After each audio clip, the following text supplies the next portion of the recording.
Man, after all the hate, after all the back and forth on YouTube with me at times defending LeBron James, at times criticizing LeBron James, and that goes across the board with a lot of people, after all the Skip Bayless, after all the other-sided guys that were in defense of LeBron James and the Miami Heat are champions behind Bill Russell award-winning, Finals MVP winning LeBron James.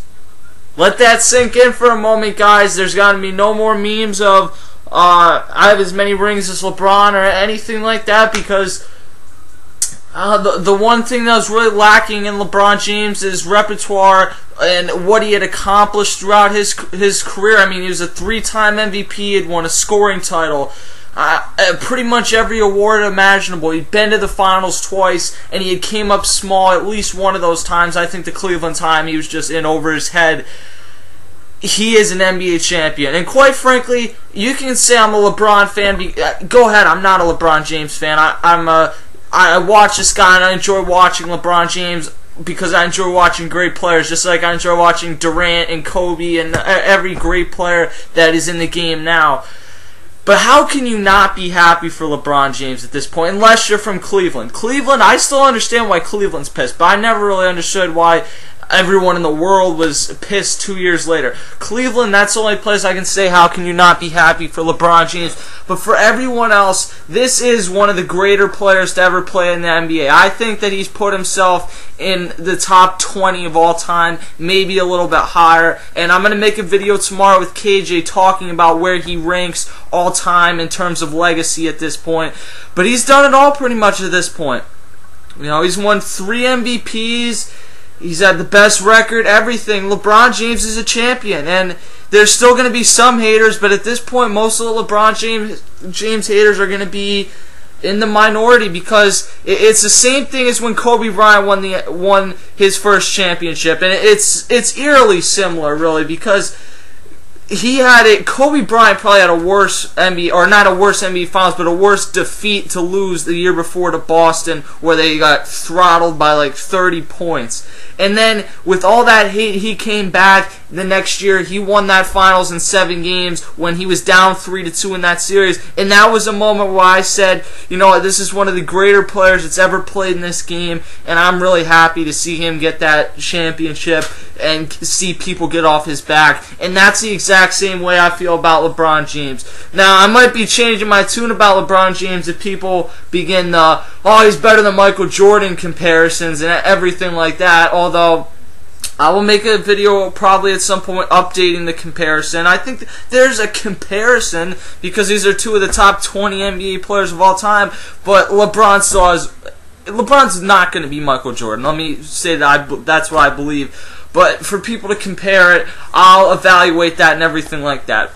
This is more about the Miami Heat winning it. I'm going to get to them in just a second. But all the talk from Skip Bayless, I mean, I guess he still has Tim Tebow to ride on. I really don't think Tim Tebow is going to do anything in the rest of his NFL career. Maybe I'm wrong. But at this point, Skip Bayless is basically useless to watch except for the next week or so. Bottom line is that LeBron James is a champion, and Skip Bayless can say everything he wants at this point, but most of it just doesn't even make any sense anymore. I can't wait to see how he twists LeBron James winning this. But, I mean, all these excuses that it's a shortened season or anything like that. Think about if LeBron James had done what he did last year. Everyone would be saying he choked, right? So when LeBron James wins, you give the guy his just due. And I know that there's going to be a lot of people commenting on this saying I'm a LeBron fan, but I'm not. Because if I was talking about this about a guy like Kobe Bryant or Kevin Durant, no one would have any problem. But it's going to take some time for people to get adjusted to LeBron James, and I think that a lot of people are beginning to realize that I might not like this guy, but he is one of the greatest players. He's the best player hands down in this game right now. Kevin Durant's a great player, but he's not as good as LeBron overall. And that LeBron James, the one thing that he had not done throughout his career that people were hating on was the fact that he had never finished off and won a title and was not the best player in the NBA Finals on a title, and you can't say that anymore. He just won an NBA Finals MVP, he's an NBA champion, and it's done at this point. LeBron James is NBA champion. The one thing I do hope, though, is that people continue to watch the NBA. The LeBron haters that came to watch just because of LeBron, I hope that they become just more NBA fans now. Because everyone knows that when LeBron James did the decision, it got a lot of people, myself included, back interested in the NBA. And I was certainly a huge NBA fan, but it needed a kickstart. And that drama got the NBA kick-started again, and the last 2 years of the NBA have been absolutely fabulous, and we're going to be seeing a lot of finals featuring the Heat and the Thunder in the near future, and that's an exciting prospect. I mean, I hope the Sixers win a few of those, but in all likelihood that's not going to happen. So to see these two teams, I'd be pretty happy because we're looking at some of the greatest players in the world. And even though this was only a 5-game series, props to Cody, our NASCAR guy who picked this, it was a really good series for the first 4 games. And obviously the 5th game wasn't great. One other excuse before I get on to the Miami Heat, the reffing. No, the reffing certainly was in Miami's favor in a lot of these cases. But at the same time, Miami won the series in 5 games. It wasn't like this came down to a 7-game series. Miami handily won this series, and that's the bottom line. I'm not going to miss out on the rest of the team. Dwayne Wade, he had a really solid overall NBA Finals. For all the people that criticized what he did throughout the NBA playoffs, and a lot of it was earned, but he stepped up yet again in the NBA Finals. This guy is going to be in probably a few more NBA Finals and has a very good chance to be, when it's all said and done, one of the greatest NBA Finals performers of all time because he won a Finals MVP. Last year, it certainly wasn't his fault that they didn't win. And then this year, he had another solid Finals. He wasn't as good as LeBron this year, but he had a great NBA Finals. Props to Dwayne Wade. He might not be the same player he once was, and he might be somewhat on the decline, but man, he's still fun to watch, and you give a lot of credit to Dwayne Wade because LeBron James did not do this by himself. Now, it wasn't like all the people that say he had too much help. If you want to say that, then I hope you're saying that Magic Johnson had too much help when he had Kareem Abdul-Jabbar, and I hope you're looking at all the great duos that have been, and not only Kareem, James Worthy, and that's just one example. But if you look around, there's been a lot of great guys together. I know that they never teamed up via free agency, but they never had that chance to do so, and I think that that's a difference.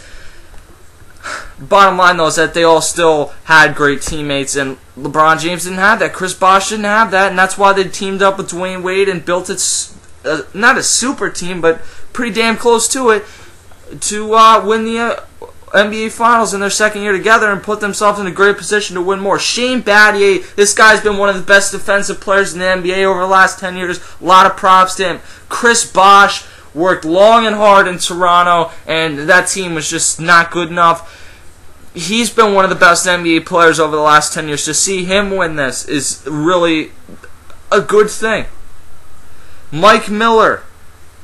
Mike Miller is going to be one of the things I really remember because Mike Miller in his 2 years with the Heat has not been great. It's been profiled.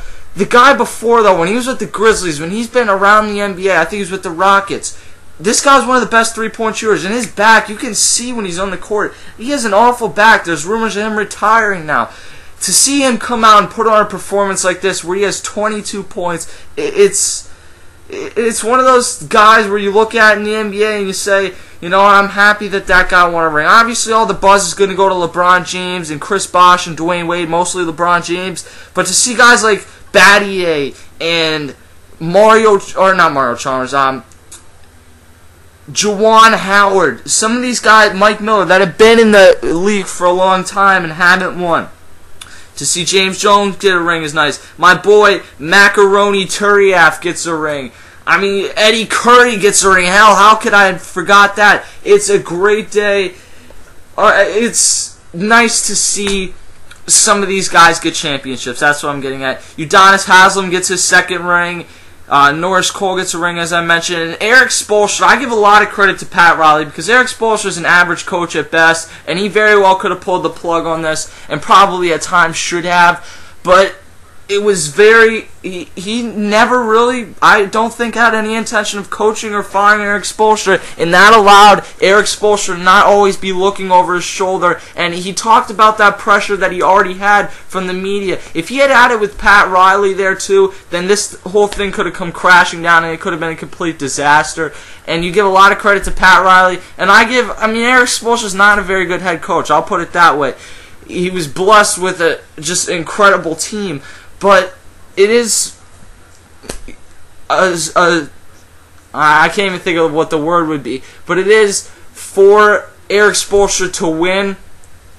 You do give him a lot of credit because he's taken a lot from the media, myself included, over the past few seasons. Who does the blame go to? I'll look for the Thunder. Not Kevin Durant. I know some people are going to say, oh, well, he's the best player. No. Doesn't go to Kevin Durant. He had a great series. Not really Russell Westbrook. He had some really bad moments in the series, but he also had some really great moments. And in the end, Russell Westbrook played his style, and in a few of the games it did not work. But without when Russell Westbrook is going to work, he's shooting the same amount of shots, and that's when the Thunder would have won this championship. So a little goes to Russell Westbrook. I'd put more on guys like James Harden, who's a lot of it's going to go to. I'll give a little to Serge, a little to Kendrick. I mean, it goes around. Scott Brooks is a very good head coach, and he got out-coached in this series by Erik Spoelstra. No questions asked, and, I mean, that's certainly there to mention. Where do they go from here? I think that Scott Brooks is, he declined an extension a few weeks ago, so we'll see what happens there. This team is going to be around for a while, though, and they're going to win numerous championships. Kendrick Perkins is probably going to be gone, so they can afford to re-up guys like James Harden and Serge Ibaka, which makes sense. And that's unfortunate because Kendrick Perkins is one of my favorite players in the NBA. This guy is one of those guys that when he's on the court, he will kill you. He will do anything to win, and that's the type of players that I like. So to see Kendrick Perkins go from there is probably going to be tough. But this team is going to lock up a few of those young stars, put some pieces around it. It might take another year or two for them to get enough of those young pieces back around, but certainly Kevin Durant is going to be a champion sooner rather than later, and the same thing goes with Russell Westbrook. And I think in the next couple seasons, Russell Westbrook very well could win an MVP, and I think Kevin Durant will as well. Final thing, guys, LeBron James is an NBA champion. No matter which side of it you're on, it was a fun 2 years. Or whether you're just in the middle like me, it was a fun 2 years of debating this, talking about this, and I'm going to miss this. This is one of the funnier and more exciting times in my lifetime of talking about the NBA. Probably second to when the Sixers went to the finals in 2001. This 2 year stretch, it's been fun, it's been great, and now I talked about it a few weeks ago or when I made that Michael Jordan and LeBron James video. And I said that we might look back at this in a few years, LeBron will never win a ring talk, and kind of laugh at it. Because they say once you get that first one, more and more come. And I think LeBron James will get numerous championships. Would I be shocked if he leaves the NBA with 5? No, I tend to think he'll get 2, 3, 4. But, I mean, who knows? He's 27 years old. He's going to be with this team. His contract is then up. I mean, who knows? He could go to another team in a few years and help them win a championship. He's going to be around for a while, and he is, before it's all said and done, in my mind, going to be one of the top 10 players in the NBA. And this is kind of that day, as he said, it's about damn time. LeBron James is an NBA champion, and the Miami Heat are the 2012 NBA champions.